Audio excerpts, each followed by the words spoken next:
Gentle swine, welcome to the next episode of Sit Down with the Stallions. We got our guest Dylan Friedman. He is a drummer in the Cleveland area band FireSide, and he is also Spruce's cousin. How are we doing over there in Spruce Studios in Cleveland? What is good, everybody? We are chilling here, Spruce Studios, like Club said. I'm with my very own blood, Dylan Friedman, and my cousin, first cousin, Important. and very important, and just a great friend of mine. Dill, how's it going, man? Thanks for coming All on. good. Happy to be here. Awesome. Yeah, no. So Dylan, you were born into music. You really didn't have a choice to not be a part of it with your father and kind of our grandfather as well, honestly. Mm-hmm. So our grandfather, to go in a little bit more detail, his name was Sid Friedman, and he basically booked shows all around the U.S. for very high profile people back in one was probably the 50s, 60s. Like he was booking people like Sinatra, Elvis, and was literally like calling them up personally to play certain shows and whatnot. Yeah, I think the story goes that he worked at the Higbee building downtown selling shoes. I think it was the Higbee building in downtown Cleveland. And there was like on the upper floor, because he was on the first floor selling shoes with like the department stores. And I think the floor up was like business offices. And one of the guys up there was like an entertainment attorney. And so they would like brush shoulders being in there. And I think Sid was like, hey, I'm interested in what you're doing. And so I guess the guy taught him a thing or two or showed him the ropes. And then I think during World War II, right, he got drafted. Yes. And then during that process, the military like wanted a way to raise morale. And so they're like, we should get some entertainment going for the troops. And that's when Sid came and was like, hey, like, I know, even though he really didn't, it's like, I know a thing or two about this. So they're like, sure, why not? So he just started booking all this entertainment for the troops in World War II. So like, and then by the time he got out of the war, he like actually had experience. And so from this took That's off an from incredible story. Yeah. No, it's crazy to think about. I mean, he passed away in 2003.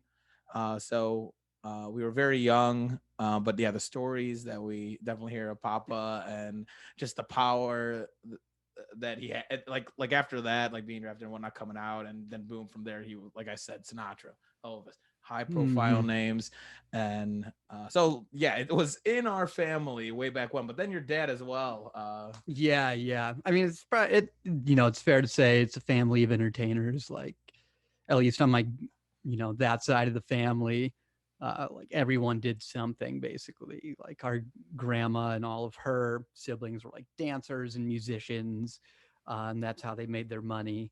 And that's how our grandparents met. Our grandma was a dancer and grandpa was the booking agent, and that's how they met. The classic love story. Story as old as time. And then and this is the product you're looking at. Yeah, that's very cool. And then her son, my dad, has been playing music since he was about 7, and I suppose that's where like my story begins. Is he's been a musician his entire life and has been in bands to this day since he was, I think, in high school was his first band, Exit, in the 70s, and then it's just been nonstop since then, to the point, where our paths intersect now, where I'm in a band with him currently. Yeah, that is awesome how it's come full circle with that. But I mean, just growing up, I mean, your dad's concerts were events for our family to all like literally go out and meet. Like Dave's Planet was another one I vividly remember your dad playing in. He was in was it the Brothers Blues Band? Is that their actual name? That was, good memory, dude. Yeah, because it was like the opposite of Blues Brothers. It was Brothers Blues, but they did the whole shebang with everything. Yeah, there was a 19-piece Blues Brothers cover band. It was insane, and like they had the singers. And also our my Uncle Sam, his dad, plays the bass, and dude rips it as well. Like I remember, I mean, I haven't jammed with him in many years, but I also didn't really know anything about guitar, but just seeing him like play when we were just in your basement was freaking awesome. So Yeah, he rips. He makes my job easy now. It's like I don't even need to think about what he's doing. Like it makes it so much easier from it's like when you're playing to tracks, he's like playing to a track because like he's gonna be on the money basically all the time. and bands talk about how important it is to have the bassist and the drummer have chemistry together, and that is the best kind of chemistry you can get, a father-son duo. Yeah, yeah. It's working out Yeah. well. Yeah, wait, can you actually elaborate on that a little more, Dylan? So like I guess the whole dynamic of playing in a band with your father, like that's got to be a pretty unique experience. Like can you share any like special stories or anything that would like shed light on that dynamic? Well, I mean, we've always been pretty close and had a good relationship. Um, but I mean, just growing up and hearing him play so much, I I like know sort of intuitively his style and where he goes. And I like so much communication is nonverbal, right? And so much of musical communication is nonverbal. So when you're up on the stage and you need to cue the band for certain things, like you learn to know what to look for from certain people, like how they cue. And I think for me, when we're just talking about the rhythm section and me and him, you know, backing up the rhythm section of FireSide, um, I think it's just so intuitive for me to know where he intends to go as a bass player with the music, just being around it for so long. So like I always feel like we're in lockstep from a rhythm perspective.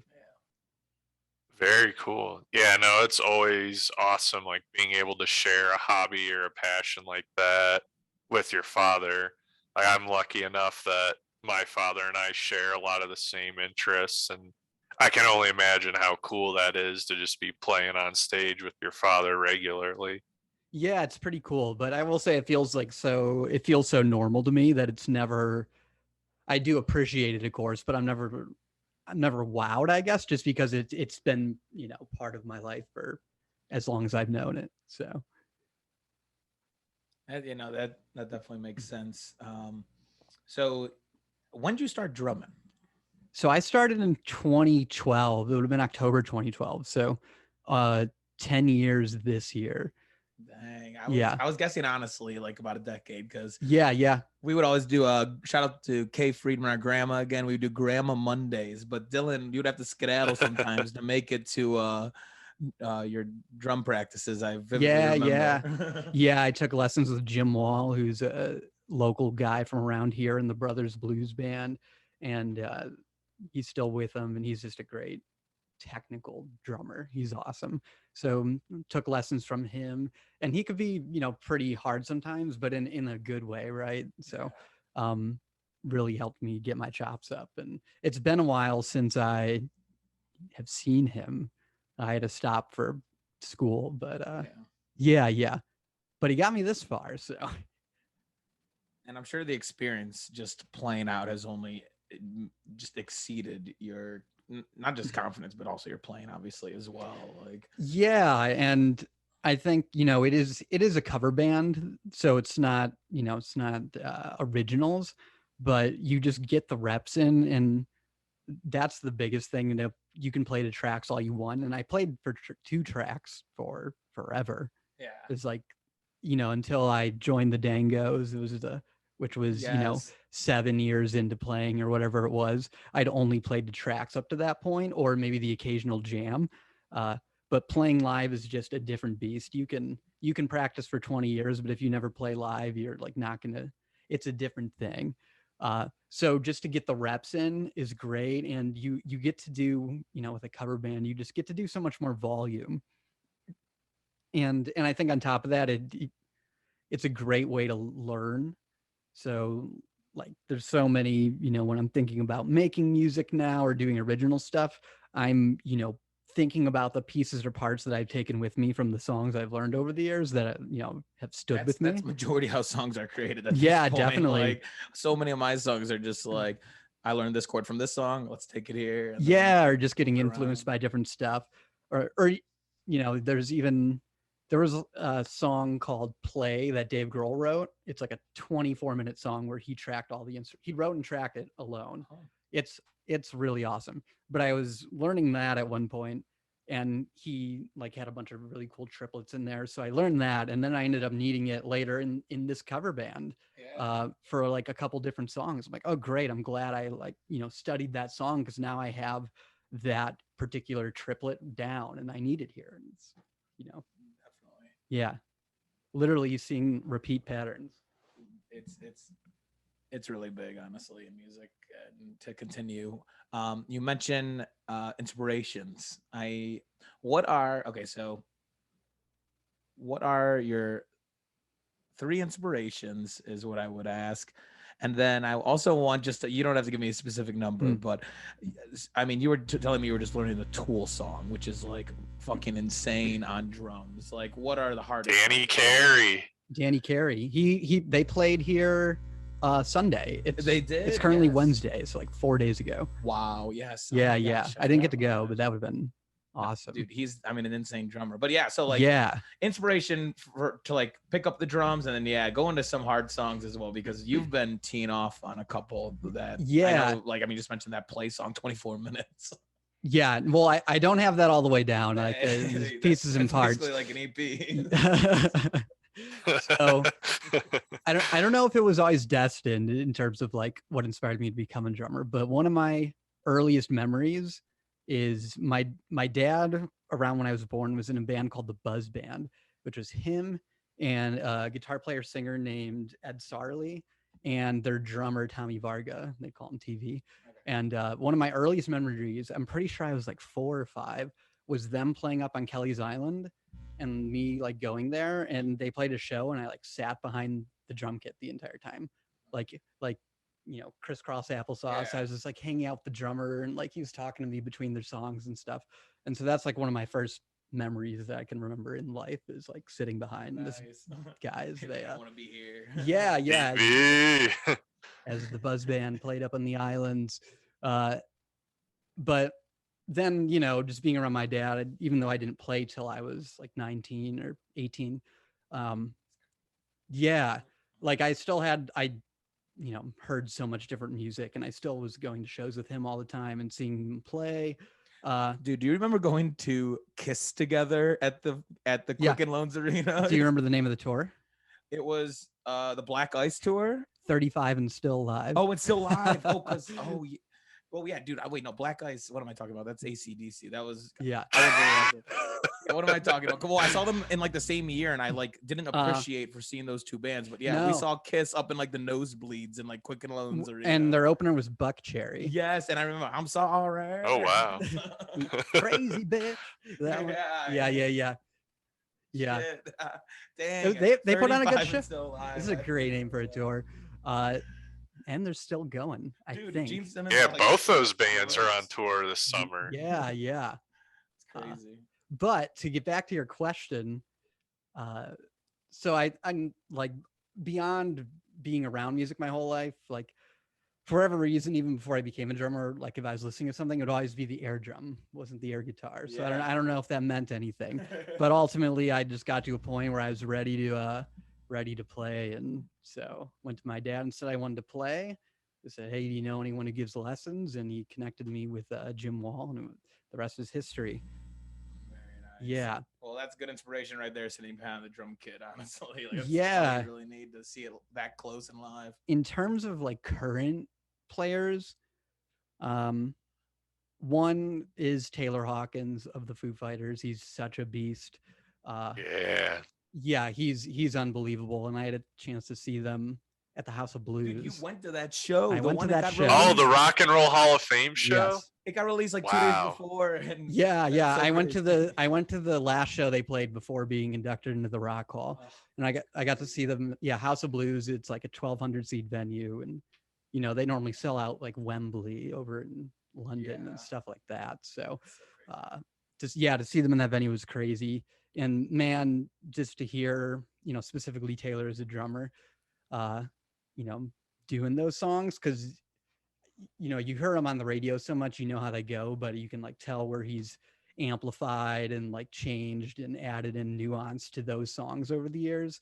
And he's just such a powerhouse rock drummer. Yeah. Like amazing meter, amazing fills, but he still knows how to have fun with it. And he's like a great singer too. So. Dude, yeah, he sings that like Somebody to Love, I'm pretty sure. Or yeah, his some favorite Queen band song. is Queen. Okay, So that yeah, he'll makes go up and sense. do the Queen stuff, and he can nail it, which is amazing. Yeah. You know, for anyone to be Honestly. able to sing Queen. Yeah. Shout out. Yeah, no, I know. Yeah, dude, that's all the inspiration And you need. yeah, and I had a moment at that show when like Dave went on drums and he was doing some fills, Oh my God. and I had that moment of like, I'm watching Dave Grohl play drums, I'm watching Pat Smear play guitar. I'm like, oh, I'm watching 2 of the 4 members of Yeah. Nirvana live right now in 2021. That's so crazy. Like, I mean, I guess any Foo Fighter show is that technically, but just to see Dave on the drums specifically. I mean, that's like one of the most like intimate concerts that you could ever. Yeah, ever it was get for amazing. this I have a band. lot of grubby bone footage from that show. I Nice. normally don't take much footage at concerts and try and like be there, but for that one, like I'm gonna want to relive this. I've promised Dylan that he will be back on when we do our first Foo Fighters album review. So this isn't the last Yeah. you've seen or heard of him. Yeah. Talking about the Foo. I've listened to them too much, honestly. Yeah, no, I get it. I'm a big Foo Fighters fan too. I haven't seen them in a while. The last time I saw them was in 2012, I think it was. It was the Wasting Light tour. Yeah, It was at Lollapalooza, and yeah, that was an insane show. Yeah. I bet. Yeah. But yeah, so I mean, Taylor Hawkins, huge inspiration. Danny Carey more recently. I wouldn't say I'm the biggest fan of Tool, but like, man, I just listening to him, he's such a, it's watching him play is like a master class in progressive rock He's a drumming. robot. Like every note he hits is just perfectly in time. It's unreal. Yeah, and he has such a great feel for it, and his dynamics are amazing, and what I Oh, mean, like, yeah. his control over volume on his drums, which is really hard to do as a drummer, to really control your dynamics it's really hard. So he's amazing at that. I'm sure you've seen it, but that video of that concert of him playing Numa. Yep. Numa, it's that one. I've watched that like 10 times in the past year, like once a month. It's like a once a month watch, because man, that video specifically is a masterclass in drumming. There's so many, time signature changes, and he's mastered dynamics. He's mastered, playing progressive music with multiple time signature changes. He's even mastered like polyrhythms, where he's playing, different time signatures with like his arms versus like the double pedal on the feet. Like he'll be playing a 4/4 over a 3/4. Like who Yeah, thinks of that? yeah. So that's what I'm trying to do. I'm currently trying to learn The Pot, which is one of their songs, and it has some of that. So Dude, that's the best Tool song. it's my favorite one, yeah, other than maybe Numa. So trying to just, it's like, hey, I like this song. I'm gonna go learn this, because if I can learn this song, I can do a lot more. Yeah. And like I said, man, just learning covers, you learn so much along the way. Like I learned, for that one part of that song, how I'd like to do that 4/4 over the 3/4 on the feet. And yeah. So crazy. Yeah. Brain training. The one other dude that comes to mind, although I can't say I've replicated him much, but he definitely inspires me, is Larnell Lewis, who plays for Snarky Puppy. Dude, he was just on Oh, the- yeah. Yeah. Yeah, I got to they're see them. opening for Steely Dan on Steely Dan's tour this summer. All right. Yeah, I got to see him and Snarky Puppy like 4 or 5 years ago. They were here for Cleveland Jazz Fest. And man, he's much like how Danny Carey's a master of like that progressive rock style. Larnell Lewis is a master of the like, I guess it's jazz. Yeah, it's definitely jazzy. I don't know what you'd call it specifically, but it definitely leans jazz. Fusion jazz. Fusion I jazz. guess Yeah, that's- that's a good way to put it. Yeah, I'd say it's fusion jazz. Yeah. Man, he's just unbelievable. Just I'll have to check him out a little bit more. Honestly, Yeah. I don't know too much about the Snarky Puppies. yeah, they're unbelievable. So not for everybody. Like I think, when you get into more complicated stuff, even like Tool, in a different way. Like once it gets kind of too complicated, maybe Dream Theater is a better example. You just saw Dream Theater. Yeah, they Like, were so good. I bet. But like it takes a certain person to appreciate them. They're like a musician's band, so to speak. Yeah, it's like a big production. It's Mhm. literally like, Right. Like at least from because I saw Dream Theater in 2012, and my experience was they were, there's not much going on stage. So unless you really love that music, it's they're not going to bring like the entertainment value that like a Foo Fighters might bring, or a Chili Peppers, or name X person with good stage show. But like, man, musically they're just killer. Yeah. I gotta throw one more drummer of like that sort of genre at you, Matt Gartska. Are you familiar with Animals as Leaders at all? I know the name, but I haven't dove into them, so I'm not too familiar. So they are like the king of polyrhythms, and this dude Matt Gartska, like I cannot even like my brain cannot comprehend what he is playing most of the time. Like I'll have to check it different out. limbs playing different time signatures, the entire song playing time signatures. Their lead guitarist plays a 7-string guitar and is playing like bass parts and guitar parts at the same time. Like they might be the most talented band I've ever listened to. That's awesome. But it's like you said, it's it's not for everyone. It's a musician's band for sure. Yeah. Not to say you non-musicians out there, like check them out. No, give them a try. You never know. The radio does not hold everything. No. Yes. Oh, you know who I was going to mention too is Chad Smith, which I mean, yes. Yeah. I feel like every year I have like a new drummer I'm studying and trying to digest, and he's been my guy recently, and just trying to like take in his different techniques.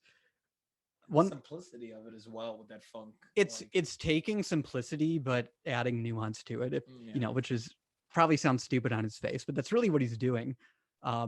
He's taking very basic blues and jazz and rock roots and just playing them with like panache and style.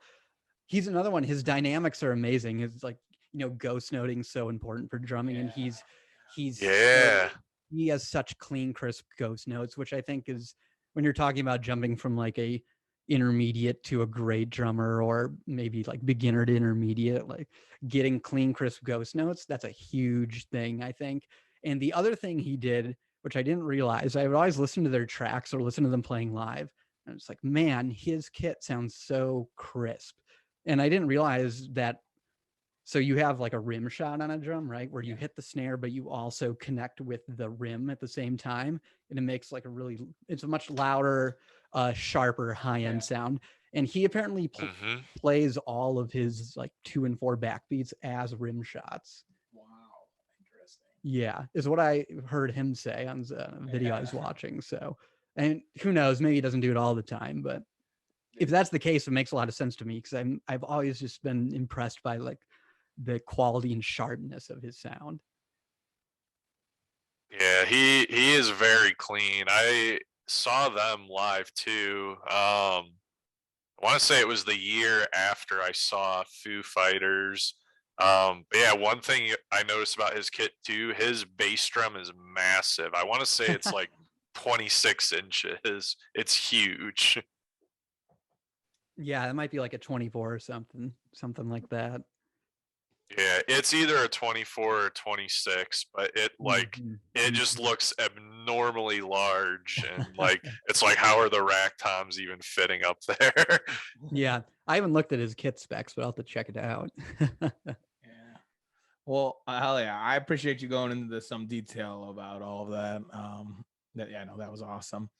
But so we got to mention it. Dylan threw it in there very quickly, but he mentioned the Dango Packies once more. This is now the third sit down with the Stallions in a row that this Dango Packies have been brought up, where we're all just involved in this. So again, if you didn't listen to any of the other ones, we had a band down at OU called the Dango Packies, and the Funky Uncles, and the Funky Uncles was what it evolved to, and then it evolved to Casual Shandy. But nonetheless, Klepp was the original drummer in the basement, played out those 3 shows with Joe Belinsky, who we've had on here before. And then from there, like we all went home. Clep was in Toledo and Dylan was in Cleveland. So we started jamming with Dylan as well. And I was texting Clep today, like, you two are the only drummers who have ever dissected those songs, which is like so funny to think that this is the first time that you guys are actually meeting as well. Mm-hmm. Yeah. Eskimo brothers, if you will. That's one way to put it. Yeah, but we talked about before we started recording that once I get Spruce Studios, this is the temp Spruce Studios. Once I get it going, I have a garage. I'm gonna be just decking out hopefully soon here. It didn't occur to me till right now that there's a painting of a stallion right behind This you. is the stallion. I'm gonna go into detail. I've never told. Maybe we'll start off the month of April with the detail of how I got that and why the stallions came, because I've never honestly explained it. But we're not going to do it in this episode. What'd you call it? Like rat dwellers? Who were the other? The snails. Concert rats. Concert rats. The concert rats are snails who you just got to salt. They scurry around and pester everyone. And but you're officially a stallion after being all right. Good. It's good to hear. But yeah, so it's been fun to record. So Dylan and I did record at Bad Racket Studios downtown in I couldn't even remember Cleveland, the name. Ohio.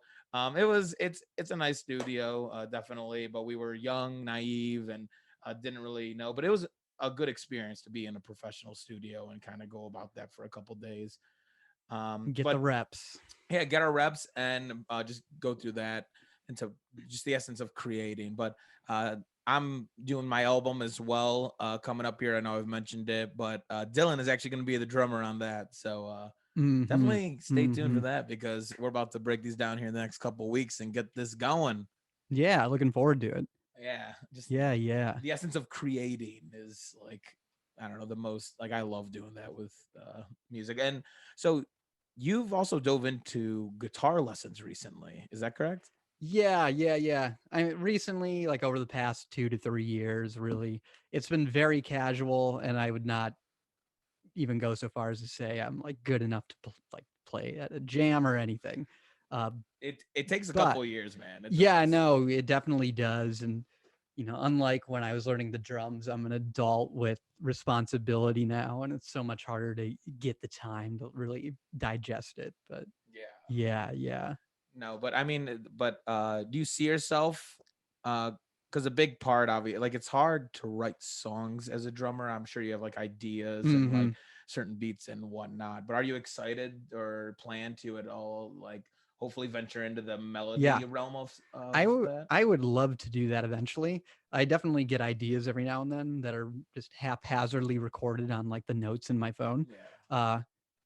So I would love to. That's really the main reason why I took up guitar. I want to learn melody and like the music theory side of things, because it's so different from rhythm. And I can't, I can't sit down by myself at a drum kit and be like, check it, hey ladies, check out this song. And you got to bring your drum kit. That's like the worst part as well, I feel like, about a drummer. Or like, there's just no melody, so there's nothing to follow necessarily. Like, you can do, you can be as good a drummer as any, but it's not going to translate into something that, that's melodic. So I definitely do want to do that. So we'll see if I ever get there. I don't know. We'll get you there. We'll get you in Spruce Studios once I start getting my producing skills up. And... Yeah. Or you can be my test dummy. Please be my test dummy. I need somebody. Clap. You're my test dummy too. Yeah. Do you remember anything from when we were recording that Dango album? Because we recorded it in summer of 2017. That's correct. Yeah. No, I actually remember that pretty vividly. I was weirdly going back to those songs. I got to figure it out. So they're under. So I was in another band in 2019. So 2 years after this, called Tomo Alone. And I was with another member as well who was in Casual Shandy with us. And so who was Dango Packies. Yeah, and Dango Packies as well. Yeah. But him and I started a different band with people.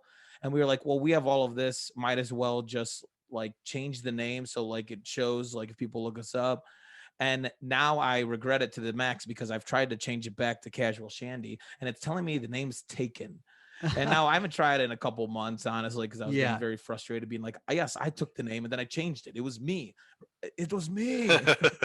But I need to get that back to Casual Shandy because Unless there's a new account that came in, slipped in. But even they then, swooped. I like you can have multiple. I'm sure there's another artist out there named Spruce or something like that. Yeah, that's a good point. I don't know. I'll figure I it out. know there's two Liquid Souls. There's like a Yeah. Liquid Soul DJ, and then there's a Liquid Soul, the acid jazz band.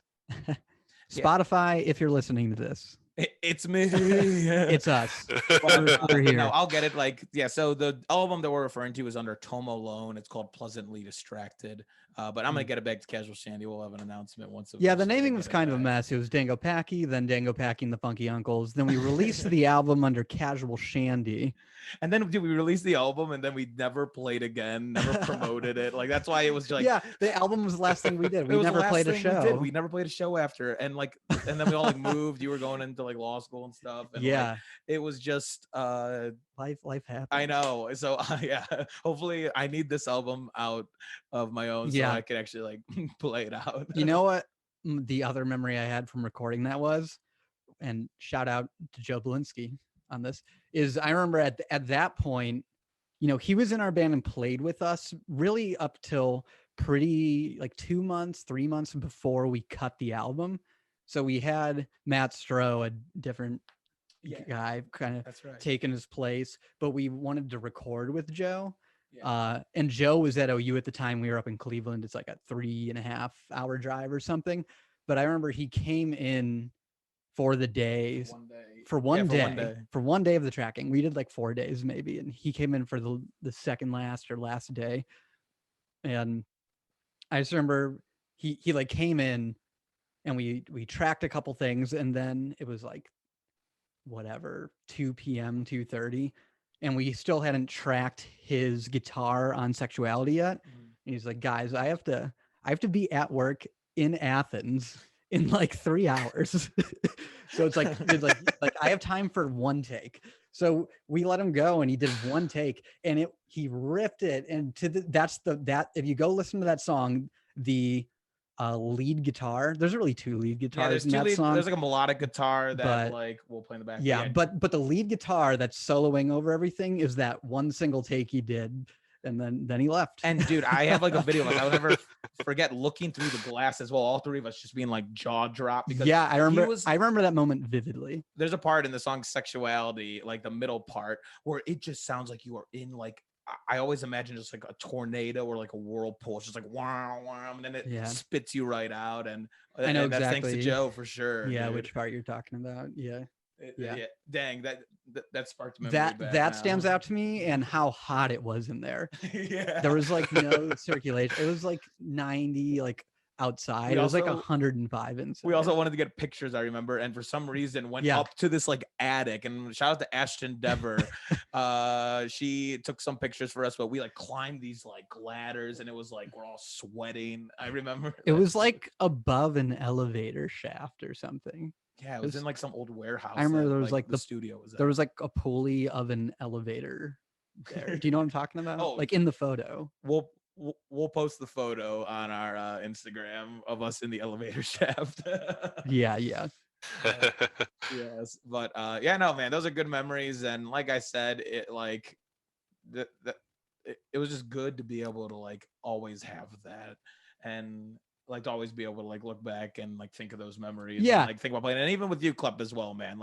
Playing again those 3 songs we played. I think we jammed High Tide with you as well, which is also on that album. Yeah, I remember that hearing definitely rings a bell. Yeah, I've seen the footage of when Klep was playing. Yeah, you recorded. Was it in Joe's backyard or your backyard? Yeah, there's one in my backyard. I was actually telling Klep and Joe when we did our one last week that I have a whole I have every single song still, and you never sent that to me. Micing you. It's funny. I'm if memory serves, those songs change a lot too between that footage when you were playing it and then the recording. Dude, big time. I mean, it just shows the 2 different. I mean, the aspect of 2 different drummers being able to come in. Drummers control the whole tempo. They control everything to do with the music. So, yeah, no, it definitely just evolved into what both of you have created it. But yeah, no. So that's a fun memory, man. And then I also have to give a shout out in Cleveland, Ohio. Brothers Lounge just announced that they are opening back up. They're over on Detroit and West 117th area, and they were closed for a while, but I just heard they did a lot of renovations and they're going to open up. And so tell these people about what Brothers Lounge likes or hosts that you've told me. Well, yeah. So they're a huge music hub here, and I think they did just reopen. Yeah. But But one cool, yeah, that's pretty cool. So there's a drummer up here named Billy Coakley. He's one of the sort of like a patriarch drummer around here. You know, he's from the older generation. He's just an awesome drummer, man. To this day, just super energetic. And has his own style, but he hosts at Brothers Lounge, or at least did before the pandemic, drum karaoke, where he would bring up his kit and a guest kit. I think it would start out with him doing a 30-minute session, basically whatever he wanted to educate you on, whatever craziness he was concocting like in the previous month. He would go up and do that for maybe the first 30 minutes as like a drum clinic. And then from there, like, local drummers can just come up and request songs. And you're playing along the tracks, but you get to do it live in a fully mic'd drum kit with, a sound system. So it's a pretty unique experience. And what I loved about it is that you just get to play stuff live with, a full sound system that you would never get to do with a normal band. Like, for example, Tool. I'm probably in my life never going to be in a cover band that can or would be willing to play like a Tool song. But if I ever did learn one, I could bring it there and play it live, in front of an audience with a sound system. So like, yeah. Pre-pandemic, I was trying to get to those, and hopefully they'll bring it back here. Yeah, hopefully they do. Would you karaoke as well while playing? Sing while doing it? Yeah. No, I do that in my band, but I don't do that. I have some songs I sang with FireSide while I play, but have you found that tough? Like being able to provide that just extra vocal while playing drums? I don't know how to play drums, so I can only imagine. It depends on the song. So the advantage I think you have as a melodic musician when you're singing is that you're playing notes that your brain can like anchor to. So in the little bit of guitar playing and singing in my home that I have done, like if you're singing, generally, it's going to go with the notes that you're playing. Not that they're necessarily, not that the note you're singing is going to be the same as the note you're playing, but sometimes that is the case. But either way, you have the melody of the guitar that you're playing to like anchor you as a singer. And as a drummer, you don't have melody. So it's like the difference between riding a bike with training wheels and like no training wheels for the first time. Maybe that's a good analogy. Yeah. And so that's like when I'm thinking of it, sometimes I'll associate certain words that I'm singing with certain notes I'm hitting as the drummer. That's smart, honestly. Like in my mind, I'm like, oh, I know I'm accenting the snare here. And when I'm accenting that, I'm also singing this word. So if I can make that connection, then I know, it keeps me vocally on track with what I'm playing with the drums when, I have like checks. I have checks as I'm playing, mentally. Like, okay, I sang this at the right time because I sang it when I hit the snare, or I accented the snare there. So everything's it's good to have those just mental notes for sure. And just a lot of practice. Like sometimes you just got to listen to it a million times. Nice. Mm-hmm. Yeah, it's very hard for me to do, honestly, unless I have the actual drum component of it, like memorize like the back of my hand. I can't, like my brain just can't separate the two. So basically, if I'm going to do it, I'm only doing the singing, and I just have the drum part down so well that I'm not actually thinking about it when I'm playing it. Yeah. It's similar experience for me. It's either, get the drums down so well you can focus on the singing, or get the singing down so well you can focus on the drumming. Yeah, it's very hard to compartmentalize the two because, like you said, you don't have the melody. No training wheels. All right, so Spruce usually does this, but I'm going to take the lead on it because you're a drummer. Walk us through your kit. You can kind of see behind me what you're playing. Yeah. Give us the full kit breakdown. So it is. I still want to make some adjustments. Currently, it's a kit called Crush. That's the name of the company. It's the Crush 4-piece acrylic.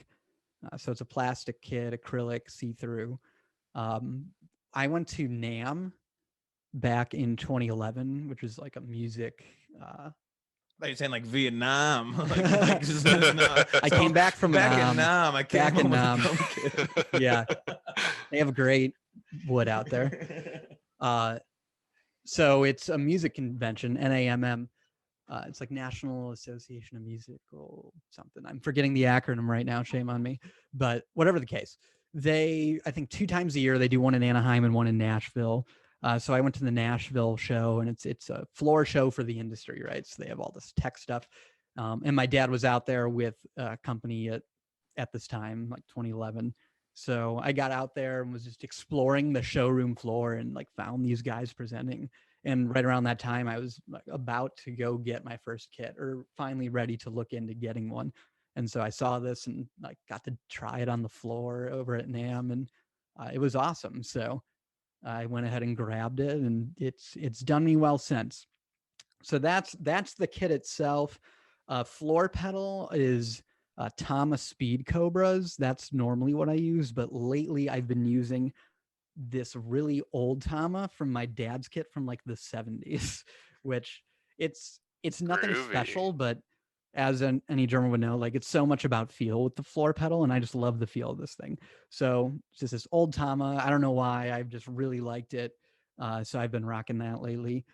Cymbals are all Zildjian custom A's currently, or A customs, which is sort of like the brighter, nice line of Zildjians without getting too crazy, I guess. So I bought them as a set, but I kind of want to customize. I'm hoping to customize that cymbal setup still. I like some of the custom A's, but the Zildjian custom K's, I want to pick up some of those as well, so I can mix and match, because I really love the deep, the dark tones that those K cymbals get. And then other than that, it's like all DW hardware, because that stuff lasts forever. Yeah. Get good DW hardware. If you're out there and you're a drummer, it's heavy as hell, but it'll last you forever. So I'm rocking the DW hardware. That's the only kit I've owned my entire career. So I'm finally, maybe in a year or two, I finally want to pick up a good wood kit. I don't know where my heart will take me, but I'm just gonna walk into the shop with an open heart and an open mind and see what we can find. But I'd really love to get a good wood kit. Yeah.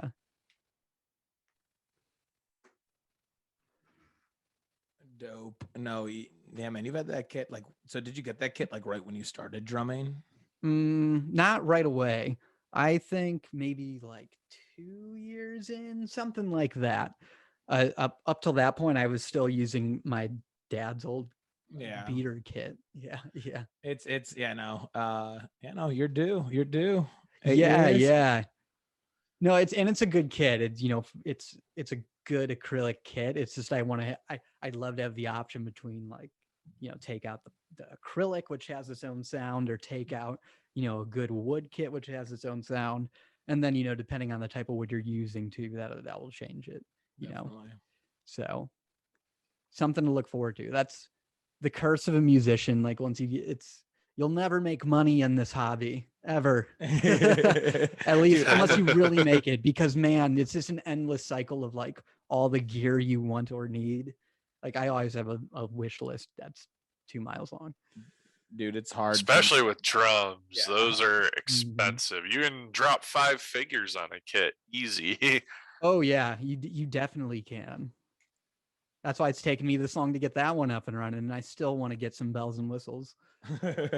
Splash cymbal, something like that. Well, I'm gonna need both of your opinions when I'm looking at kits for my studio. I know you've given me the Questlove one, the Questlove Tiny Boy, the Breakbeats kit. I think that's what it is. But it comes with the snare. You said comes with the snare. From everything I've heard, it's a good kit for the size. Like, it is small, so bear that in mind. I wouldn't necessarily take it out into a full-sized room, but it might be good for like an acoustic room.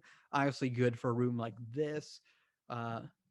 I think if I remember, I think I told you this. He designed it with New York City drummers in mind, so that it was small enough that they could take it and pack it up and haul it on the subway. Yeah, that's Yeah. cool. Yeah.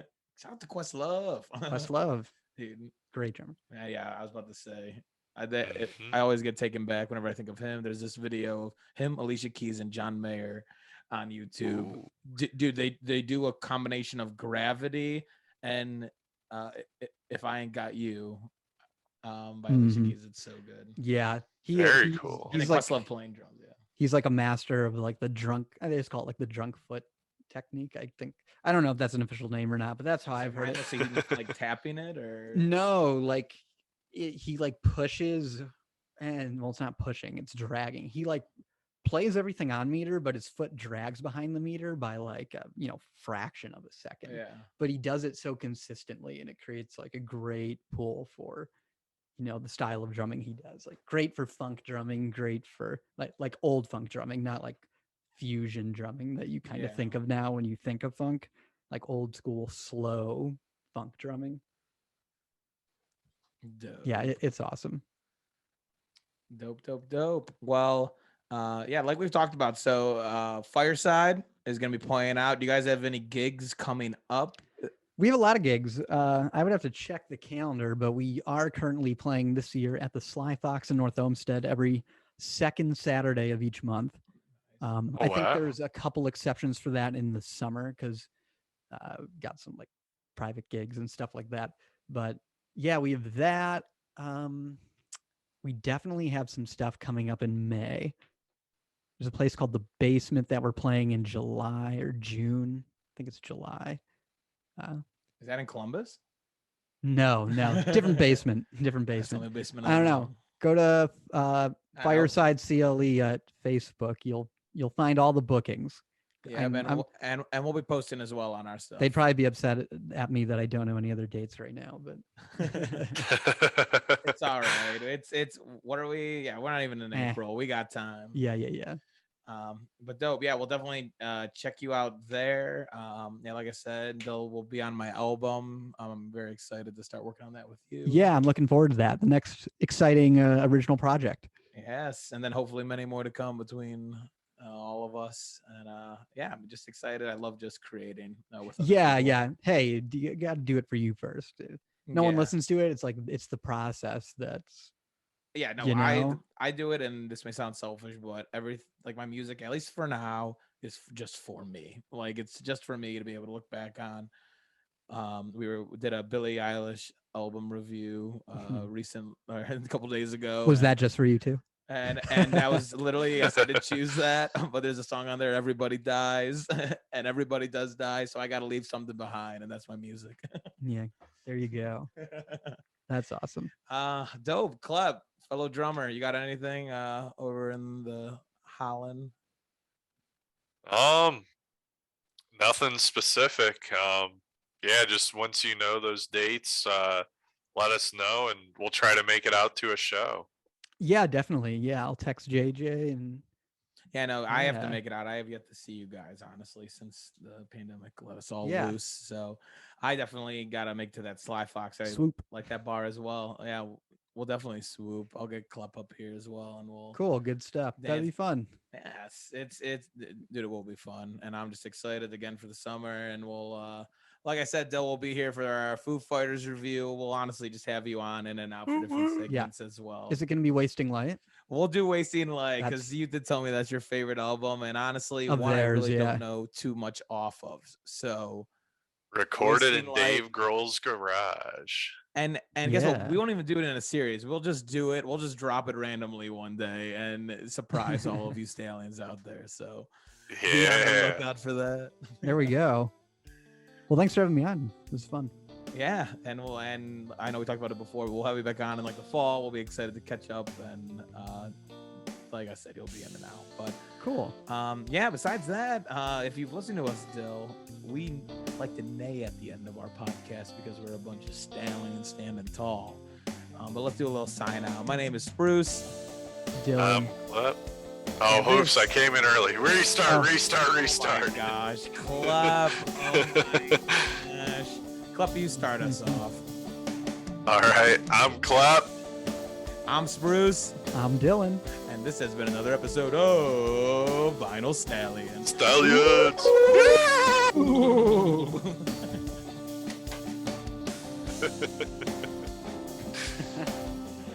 Happy dog.